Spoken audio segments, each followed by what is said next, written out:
नमस्ते सदावत्सले मातृभूमे। हम लोग डिस्कशन करने जा रहे हैं सुप्रीम कोर्ट के अंदर की एक प्रोसीडिंग के दौरान सुप्रीम कोर्ट ने जो कमेंट किए। मैं समझता हूं दो जजेस की बेंच के ये बेस्ट कमेंट थे, क्योंकि शाम को ही विस्फोट हुआ था। लाल किले के विस्फोट से पूरे हिंदुस्तान को दहला दिया था और ये बताने की कोशिश की थी या इससे ये सबक मिला, लेकिन वो सबक कितनी देर तक रहेगा ये भी एक समस्या है। हमारे देश की खास बात है कि जब हम बहुत सुख में होते हैं और जब सब ठीक चल रहा होता है तब हम उस समय ध्यान नहीं देते कि क्या देश की सुरक्षा पहली जिम्मेदारी है, क्या देश के अंदर नागरिक कर्तव्य पहली जिम्मेदारी है, क्या देश सुरक्षित है तो ही कानून सुरक्षित है, या फिर देश ठीक चल रहा है तभी सब चलेगा। देश अगर स्वतंत्र है, देश के अंदर अगर मेजॉरिटी हिंदू है तो तक ही ये सब ठीक चलेगा। लेकिन अगर फंडामेंटल राइट के नाम से या फिर किसी दूसरे कानूनों के नाम से हम अगर देश के अंदर इस प्रकार के आदेश कर देते हैं कि फंडामेंटल राइट उजागर होकर आते हैं और हम टेक्निकलिटी के आधार पर केसेस को छोड़ना शुरू कर देते हैं, तो मुझे लगता है कि ऐसी परिस्थितियों में देश और बिगड़ने लगता है। यही कारण है कि सुप्रीम कोर्ट के बहुत सारे जजमेंट में जिससे देश के लोग बड़े डिससेटिस्फाइड रहते हैं, लेकिन उनका मानना यह है कि ऑनरेबल कोर्ट ने छोड़ दिया। लेकिन कोर्ट की समस्या यह है कि कोर्ट जिस समय सुनवाई कर रहा होता है उस समय वो कानून से बंधा होता है और कानून की प्रक्रिया में जो पुराने प्रेसिडेंट्स होते हैं उनके आधार पर वो डिसीजन देता है। इसके अलावा कानून के प्रोसीजर को भी वो पालन करता है और कानून के प्रोसीजर में जो उसको डिफेक्ट या जो उसको रास्ते मिलते हैं उन रास्तों का अनुसरण करता है, पुराने जजमेंटों का अनुसरण करता है। यही कारण है कि बहुत बार कोर्ट को यह पता होता है, मैं ट्रायल कोर्ट की बात कर रहा हूं, कोर्ट को यह पता होता है कि यह दोषी है, कोर्ट यह जानता है दोषी, लेकिन एविडेंस नहीं होते और कागज तैयार नहीं होते या फिर कानून का सपोर्ट नहीं मिलता है, जिसकी वजह से उसको छोड़ देना पड़ता है। और बहुत बार यह भी पता होता है कि यह व्यक्ति दोषी नहीं है, लेकिन उसके खिलाफ एविडेंसेस जा रहे होते हैं, उसके खिलाफ बहुत सारी चीजें जा रही होती, इसलिए कोर्ट को डिसाइड करना पड़ता है। ये कोर्ट की मजबूरियां हैं। ये बात ट्रायल कोर्ट से लेकर सुप्रीम कोर्ट तक जाती है। हालांकि सुप्रीम कोर्ट के पास लॉर्डशिप होती है, लेकिन इन पर क्यूरियम एक शब्द इस्तेमाल होता है सुप्रीम कोर्ट में, यानी कि कोई भी डिसीजन ऐसा नहीं होना चाहिए जिसके पीछे का कोई सपोर्ट ना हो, यानी कि पुरानी हिस्ट्री के आधार पर ना हो। आपके पास कॉन्स्टिट्यूशन हो ना हो, हटा दीजिए। आपके पास पीनल लॉज हो ना हो, हटा दीजिए। आपके पास कोई दूसरा कानून हो ना हो, सुप्रीम कोर्ट जिस समय सुनवाई करता है उस समय अपने पुराने प्रेसिडेंट के आधार पर ही या पुरानी हिस्ट्री के आधार पर ही डिसीजन देता है, प्रीवी काउंसिल से लेकर अभी तक। अब वो रास्ता चूंकि उसके पास वही है और ये माना जाता है और उसको वो लिखना भी पड़ता है, ऐसा नहीं है उसको करना है, वो ये लिखता भी है कि पहले 1955 में हुआ था, 60 में हुआ, 70 में हुआ, यहां तक। यानी कि सुप्रीम कोर्ट का जब कोई डिसीजन आता है तो एक कंप्लीट सिनॉप्सिस आपको देखने को मिलती है, और अगर वो सिनॉप्सिस बेस जजमेंट नहीं लिखेगा तो ये माना जाता है कि ये without any legal sanctity, without any history है, इसलिए ये जजमेंट ठीक नहीं है और ये कानून की नज़र में सही से लागू नहीं हो सकता। हाँ, एक चीज़ ज़रूर है, बेल के खेल में ज़रूर थोड़ा डिस्क्रिशन रहता है, लेकिन बेल वाले मामलों में भी सुप्रीम कोर्ट लगातार अपने आप को इंप्रूव करता जा रहा है। इसलिए मैं कह रहा हूं कि बहुत बार हमको पता होता है कि बहुत बार पता होता है कि ये ठीक है, फिर भी गलत करना पड़ता है, फिर भी गलत हो जाता है, और बहुत बार लगता है कि ये ठीक नहीं है फिर भी। लेकिन बेल में जैसे मैंने कहा कि कोर्ट ऑर्डर कर सकता है। एक कोर्ट के सामने बेल का मामला आया, बेल का मामला आया उन सज्जन का जो श्रीमान जी एक अपने आप को 75% या 70% डिसेबल्ड कहते हैं, लेकिन वो व्हाट्सएप ग्रुप ISIS की तरह चलाते हैं। इसके अतिरिक्त तो वो तमाम तरह के इस्लामिक मटेरियल्स को स्प्रेड आउट करते हैं और हिंदुस्तान के अंदर क्या करना चाहिए, उस समय 1500 साल पहले किसने क्या किया था और कैसे इंसाफ और नाइंसाफी की परिभाषाएं देते हैं और लोगों को भड़काते हैं। मध्य प्रदेश का यह मामला है, मध्य प्रदेश सरकार उसको पकड़ लेती है, UAPA की धारा 13, 17, 18, 20, 38, 39 और 40 के तहत मुकदमा फाइल कर देती है। मोहम्मद शहीद ममूर अली या ममूर भाई वर्सेस यूनियन ऑफ इंडिया का केस आता है। हाई कोर्ट में बेल के लिए जाते हैं। जबलपुर में ऑर्डिनेंस फैक्ट्री में अटैक हो जाए, जबलपुर में ऑर्डिनेंस फैक्ट्री में अटैक हो जाता है। जबलपुर में जिस समय ऑर्डिनेंस फैक्ट्री में अटैक होता है, उस अटैक का जिम्मेदार इनको माना जाता है कि इन्होंने ये सारी चीजें फैलाई। हाई कोर्ट अपने नोट में, हाई कोर्ट के पास जब मामला जाता है तो वो नोट कहता है कि ये आईएसआई से जुड़ा हुआ है, इसने व्हाट्सएप ग्रुप्स बनाए हैं। व्हाट्सएप ग्रुप का नाम फिसा बिलिल्लाह ऐसा बनाया है, या फिसा बिलिल्लाह, जो कि तमाम तरह की आईएसआईएस के पिक्चरें उस पर फ्लैग करता है, तमाम लिटरेचर पोस्ट करता है, और इसके साथ को एक्यूज जो है वो जबलपुर ऑर्डिनेंस फैक्ट्री को प्रिक्योर वेपन्स उनके इस्तेमाल करता है। ये सारी चीजें लगाई गई और हाईकोर्ट ने बेल रिजेक्ट कर दी। मामला एनआईए के एक्ट के तहत था और जनवरी 2025 में पिटिशनर की बेल रिजेक्ट करते हुए स्पेशल एनआईए कोर्ट का ऑर्डर आ जाता है और बेल रिजेक्ट हो जाती। मामला सुप्रीम कोर्ट आता है। सुप्रीम कोर्ट में ये बेल मांग रहे हैं, लेकिन बेल का जो तारीख पड़ी वो तारीख इनके दुर्भाग्य से या मैं कहूं सौभाग्य से वो तारीख पड़ी जिस दिन लाल किले के मेट्रो गेट नंबर 1 पर बम विस्फोट हुआ और उसमें डोजन्स लोग या मैं कहूं 8 से 10 लोग मारे गए और 20 से 25-30 लोग बुरी तरह घायल हुए और सैकड़ों लोग थोड़े थोड़े इफेक्टेड हुए जो तुरंत तत्काल चले गए। उसके सुबह में कोर्ट के अंदर सुनवाई थी। अब इनका वकील कोर्ट में यह कहता है कि साहब 2 साल से ज्यादा हमको हो गए हैं जेल में, एक बात। दूसरी बात वो ये कहता है कि 64 लोग विटनेस हुए जिसमें 19 का विटनेस हो चुका है। हालांकि 94 विटनेसेस इसमें एग्जामिन हो चुके हैं, चार्जशीट इसमें फाइल्ड है और ट्रायल कोर्ट उसको कंक्लूड नहीं कर रहा है। इसलिए अब फिलहाल 2 साल से ज्यादा चूंकि हो गया है, हमको बेल दे दी जाए। लेकिन जब इनका एडवोकेट वहां पर बात रखता है तब वो कहता है not the best morning to argue this case after the event of yesterday, यानी कि आज की सुबह इस केस को डिस्कस करना उचित नहीं है जबकि कल ही की घटना हमारे सामने है। यानी कि वो बात कर रहे थे दिल्ली के बम ब्लास्ट की। कोर्ट कह रहा है, अब इन्होंने कहा कि भाई बेस्ट नहीं है क्योंकि कोर्ट का मन भी वैसा होगा, सबका मन उद्दलित है, सब लोग पीड़ित हैं, सबके दिमागों में वो बम विस्फोट छाया हुआ है। ऐसी परिस्थिति में इस केस को डिस्कस करना अच्छा नहीं है। सुप्रीम कोर्ट कहता है best morning to send a message. Supreme court में ऑनरेबल जस्टिस मेहता कह रहे हैं कि ये बेस्ट समय है जब मैसेज दिया जा सकता है। ऑनरेबल जस्टिस नाथ जो उनके साथ में हैं वो कह रहे हैं it is admitted fact that inflammatory material was recovered from you. यानी कि सुप्रीम कोर्ट कह रहा है कि इस समय आतंकियों को ये बेस्ट मॉर्निंग है जिसमें आतंकियों को मैसेज दिया जा सकता है कि हम बख्शेंगे नहीं।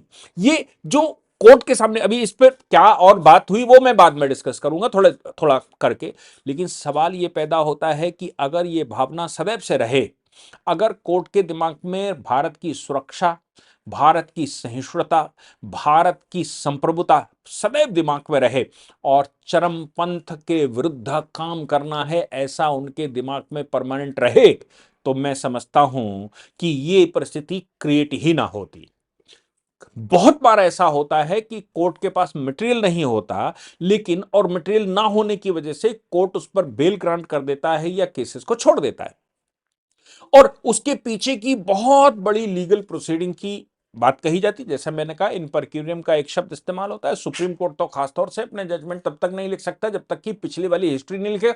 अगर पिछली वाली हिस्ट्री के कॉन्ट्रडिक्शन में जाना है उसको, मतलब पिछली हिस्ट्री जो दी है वो केस को सपोर्ट कर रही है, लेकिन कोर्ट को लगता है कि ये गलत है, तो ऐसी परिस्थिति में कोर्ट को चीफ जस्टिस को फाइल ट्रांसफर करनी पड़ती है और चीफ जस्टिस अब डिससेटिस्फैक्शन की स्थिति में जो पिछली बड़ी बेंच का जजमेंट है, सपोज 5 जजेस की बेंच का जजमेंट है, तो अब 7 जजेस की बेंच बिठाकर उसको निर्धारित करेगा।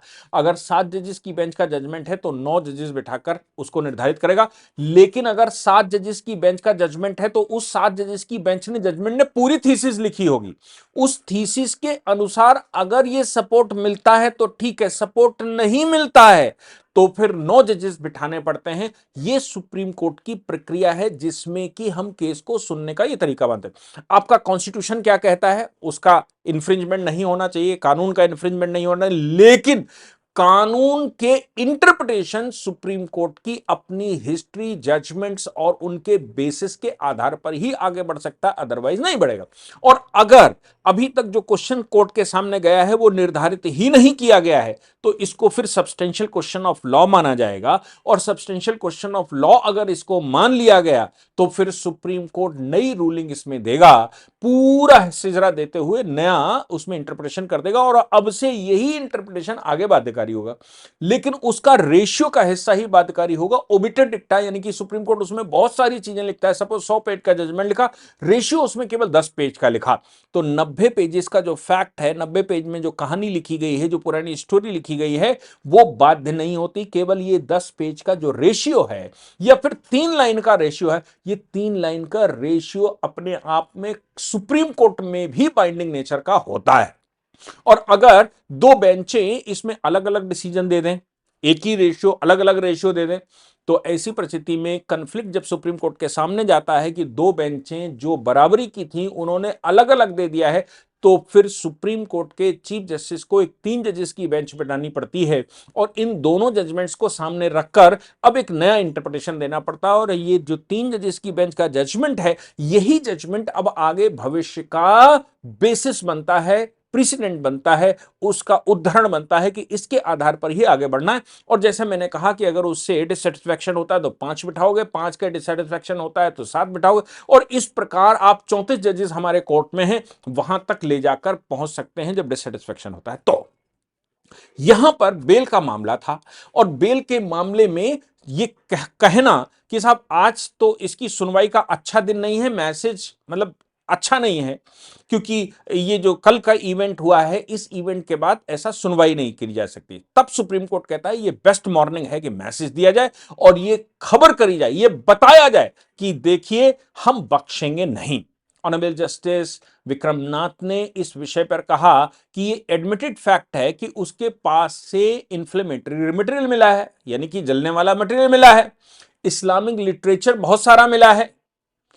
तब इनके वकील कहते हैं साहब इस्लामिक लिटरेचर मिलना कहीं से अपराध नहीं है, इस्लामिक लिटरेचर पढ़ना कहीं से अपराध नहीं है। तब सुप्रीम कोर्ट कहता है कि ये जो व्हाट्सएप ग्रुप आईएसआईएस की तरह बना हुआ है वो, तब उनका वकील कह रहा है कि साहब अगर आईएसआईएस की तरह बना हुआ है तो केवल क्योंकि सीआरपी, क्योंकि प्रोसीजर में इंडियन पिनल कोड के या भारतीय न्याय संहिता के प्रोसीजर में एक चीज कही जाती कि खाली खाली गिल्टी माइंड अपराध नहीं होता जब तक कि एक्टस रियूस ना हो। गिल्टी माइंड यानी कि इविल इंटेंशन, जब इंटेंशन गलत हो, केवल मेरे मन में इंटेंशन गलत बैठा हुआ है, इससे अपराध नहीं होता। व्हाट्सएप पर मैंने गलत इंटेंशन से कोई बात कह दी, ये अपराध अपने आप में नहीं है। मैंने कोई लिटरेचर लिख दिया है, ये कोई अपराध अपने आप में नहीं है, जब तक कि उसकी तैयारी ना की जाए और उस तैयारी के साथ उस पर कोई कार्रवाई ना की जाए, यानी कि एक्टस रियूस ना हो, जो इंटेंशन था उस पर एक्ट ना हो। तो वो कह रहे हैं कि साहब केवल लिटरेचर होना, केवल लिटरेचर होना ये अपने आप में सफिशिएंट नहीं है, या गिल्टी इंटेंशन भी इससे पता लग जाए तो भी सफिशिएंट नहीं है, ये सजा देने के लिए पर्याप्त नहीं है। सजा देने के लिए कोई कार्रवाई होनी जरूरी है उसके द्वारा। तब सुप्रीम कोर्ट कहता है कि ये जो मटेरियल उसके पास मिला है बाकी, तो वो कहते हैं साहब इस्लामिक लिटरेचर है। वो कहते हैं कि ऐसा इसका ग्रुप बना रखा है और वैसी ही पोस्टें और उसके झंडे डालता है वो, तो कहते हैं वो सब इंटेंशन है, इविल इंटेंशन तो हो सकता है लेकिन उस पर कोई कार्रवाई नहीं हुई, इसलिए अपराध नहीं है। सुप्रीम कोर्ट उस विषय पर कहता है नहीं नहीं भाई, ये ठीक नहीं है। जस्टिस मेहता ने इस पर रिमार्क किया, you are accused of creating ring of terror in the country. तुम एक पूरी चेन बनाना चाहते हो टेररिज्म की, भारत में ये दिखाई दे रहा है। और जस्टिस नाथ ने फिर कहा, creating turbulence and affecting civility in the country. तुम देश में एक विवाद खड़ा करना चाहते हो और तुम ये जो देश की मानवता है उसका हनन करना चाहते हो, उसको इफेक्ट करना चाहते हो, हम कैसे तुमको दे दें। तब उनका वकील फिर से कहता है कि कुछ और मटेरियल चाहिए तभी कुछ हो सकता है, नहीं तो केवल तैयारी करना यूएपीए के तहत अपराध नहीं है। और दूसरी बात यह है कि ये 70% डिसेबल्ड है। फिर उनका वकील ये भी कहता है कि साहब इसके पास ना तो आरडीएक्स मिला है, ना ही कोई एक्सप्लोजिव मिला है, फिर आप इसको कैसे रख सकते हैं, और 70% ये डिसेबल्ड भी है, यानी कि शरीर से खराब है, और 2.5 साल जेल में ऑलरेडी रह चुका है, तो कृपया करके बेल इसको ग्रांट कर दीजिए। ये कानून के प्रिंसिपल्स के खिलाफ है। मध्य प्रदेश हाईकोर्ट ऑलरेडी इसको रिजेक्ट कर चुका है और लंबे समय से ये अंदर है। तब ऑनरेबल सुप्रीम कोर्ट कहता है कि हम सिर्फ एक मदद तुम्हारी कर सकते हैं कि 2 साल के अंदर कोर्ट को डायरेक्शन दे सकते हैं, ट्रायल कोर्ट को, कि 2 साल के अंदर इसका डिसीजन कर दीजिए। मैं सिर्फ इतनी मदद तुम्हारी कर सकता हूं।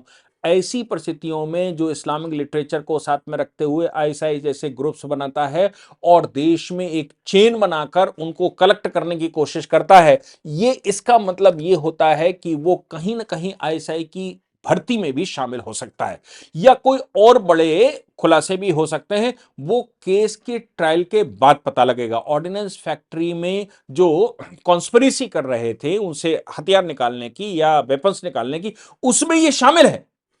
को एक्यूज उसी में वही करता है। इसलिए ये इनके लिंक आपस में मिलते हैं, तो हम आपको बेल नहीं दे सकते। मैं समझता हूं कि कोर्ट इस मामले में, अगर दिल्ली की घटना ना हुई होती, अगर ये जो लाल किले वाली घटना है वो ना हुई होती, तो मैं बड़ी उससे आश्वासन दे सकता हूं कि इसमें संभव है कि 90% कोर्ट बेल दे चुका होता। इसमें बेल दे दी होती, क्योंकि कानून के लीगल प्रिंसिपल्स अपना काम करते हैं।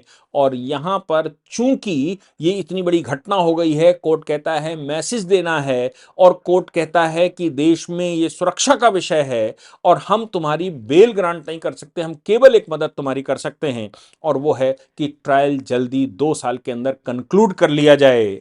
जो दूध का दूध पानी का पानी होगा वो सामने निकल कर आएगा। इससे ज्यादा मैं आपकी मदद नहीं कर सकता। और ये कहते हुए बेल को रिजेक्ट किया गया।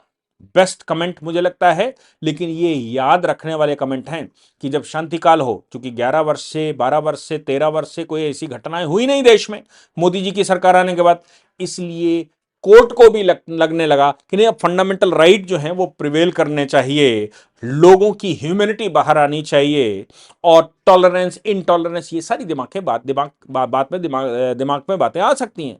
लेकिन घटना स्वयं बोल रही है, ये कुत्ते की पूंछ है, ये कभी सीधी नहीं हो सकती। रावण कभी सही नहीं हो सकता, उसका वध ही अंतिम उपचार है। हनुमान जी को भेजोगे, दूत भेजोगे तो वो पूंछ जलाएगा, लंका दहन करना पड़ेगा। अंगद को भेजोगे तो अंगद की बेइज्जती करेगा, दूत की बेइज्जती करेगा। लेकिन वध ही अंतिम उपाय हो सकता है, इसके अलावा कोई उपाय नहीं है। इस विचारधारा का वध करना, इस सोच का वध करना, ये जो चरमपंथ की सोच है, इसका वध कैसे होगा, कौन करेगा, कब होगा, कब कैसे होगा, ये एक अनुत्तरणीय प्रश्न है। लेकिन करना तो पड़ेगा ही, तभी विश्व सौहार्दपूर्वक शांति से रह सकता है। जय हिंद, जय भारत, वंदे मातरम।